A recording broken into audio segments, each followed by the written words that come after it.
कुक्षी के निसरपुर क्षेत्र में लोकमाता अहिल्याबाई होलकर की 300वीं जन्म जयंती के अवसर पर एक भव्य शोभा यात्रा एवं मूर्ति अनावरण समारोह का आयोजन किया। इस आयोजन में संत जनों, सामाजिक प्रतिनिधियों एवं सैकड़ों नागरिकों की भागीदारी रही।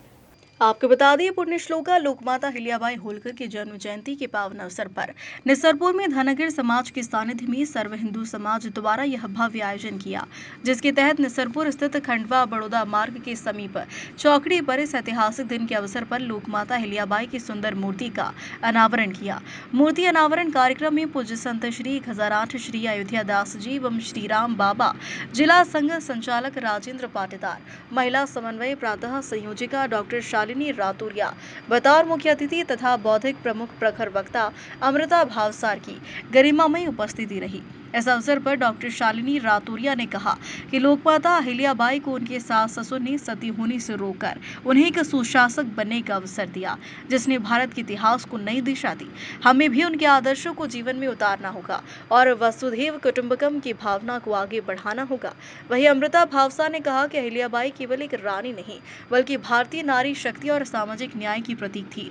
हमें उनके पद चिन्हों पर चलकर समाज निर्माण में भागीदारी निभानी चाहिए। आपको बता दें कि इस चल समारोह में पारंपरिक झांकियां, ढोल नगाड़ी और सैकड़ों श्रद्धालुओं की सहभागिता ने आयोजन को ऐतिहासिक बना दिया।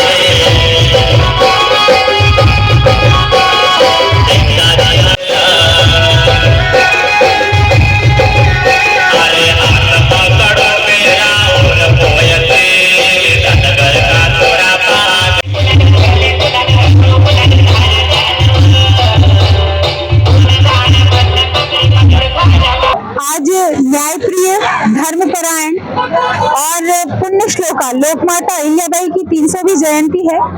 निसरपुर में आज लोकमाता की प्रतिमा का अनावरण भव्य स्तर पर संपूर्ण समाज ने मिलजुल कर मनाया है और यही लोकमाता ने अपने पूरे जीवन में भी संदेश दिया था कि संपूर्ण समाज समरस होकर रहे, मिलजुल कर रहे, एकजुट होकर रहे और इसका प्रत्यक्ष उदाहरण आज निसरपुर में देखने को मिला है। तो संपूर्ण क्षेत्रवासियों को इस लोकार्पण कार्यक्रम की भी बधाई, साथ ही सुंदर आयोजन के लिए भी बहुत बहुत बधाई। आज के परिप्रेक्ष्य में सबसे पहले तो मैं ये कहूंगी कि ये जो मूर्ति का अनावरण है, ये केवल निसरपुर नगर या विकास खंड नहीं, अपितु संपूर्ण मध्य प्रदेश, संपूर्ण राष्ट्र इस मूर्ति की आराधना करके अहिल्या को अपने जीवन में अंतस में उतारेगा। हम किसी व्यक्तित्व को केवल पढ़ने, लिखने और सुनने तक निर्भर नहीं रहे, अभी तो आने वाले कई युगों तक इसके जीवन वृत्त को अंतस में धारण करें। लोकमाता अहिल्या देवी वैसे भी व्यापक रूप से आज के समाज में महत्वपूर्ण है, क्योंकि वे केवल एक साम्राज्य नहीं थी, अपितु इस राष्ट्र के ध्येय को पूर्ण करने और सनातन की परिपाटी को चारों धामों तक फैलाने वाली प्रथम स्त्री थी। जिस प्रकार से आदिगुरु शंकराचार्य ने चारों धामों में यात्रा करके मठ का स्थापना की, उसी तरह से वही कार्य लोकमाता अहिल्या देवी ने उन जीर्ण शीर्ण धर्मस्थलों को और अन्य धार्मिक कार्यों का जीर्णोद्धार करके समाज में अलग तरह का कार्य प्रारंभ किया था। वो कार्य किसी साधारण स्त्री से नहीं हो पाता। एक धनगर समाज के छोटे से परिवार में जन्मी हुई, महाराष्ट्र के चोटी गांव से प्रारंभ हुई थी।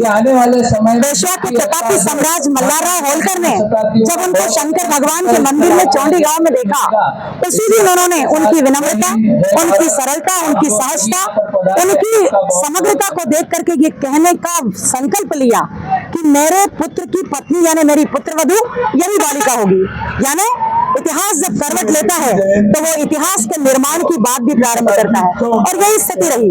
कि मल्हारराव होलकर जी ने उस दिन देखा और कहा कि मेरा पुत्र साम्राज्य को संभालने में उतना प्रतापी नहीं है, इसलिए ये बालिका अगर मेरी पुत्रवधू बनेगी तो आने वाले भारत का भवितव्य गढ़ेगी। समाज का कोई भी क्षेत्र हो, राष्ट्र का कोई भी क्षेत्र हो, धर्म हो, समाज हो, संस्कृति हो, सनातन हो, धर्मकांड हो, चित्रकला, मूर्तिकला, स्थापत्य हो, किसी क्षेत्र को उन्होंने अछूता नहीं छोड़ा। हर क्षेत्र में उन्होंने नए संसाधन, नए क्षेत्र अपनाए और एक संपूर्ण स्त्री अपने जीवन काल में देवी होकर के स्थापित हो जाए, ऐसा केवल और केवल लोक माता अहिल्या देवी को ही माना जाता है। जय श्री राम, वंदे मातरम।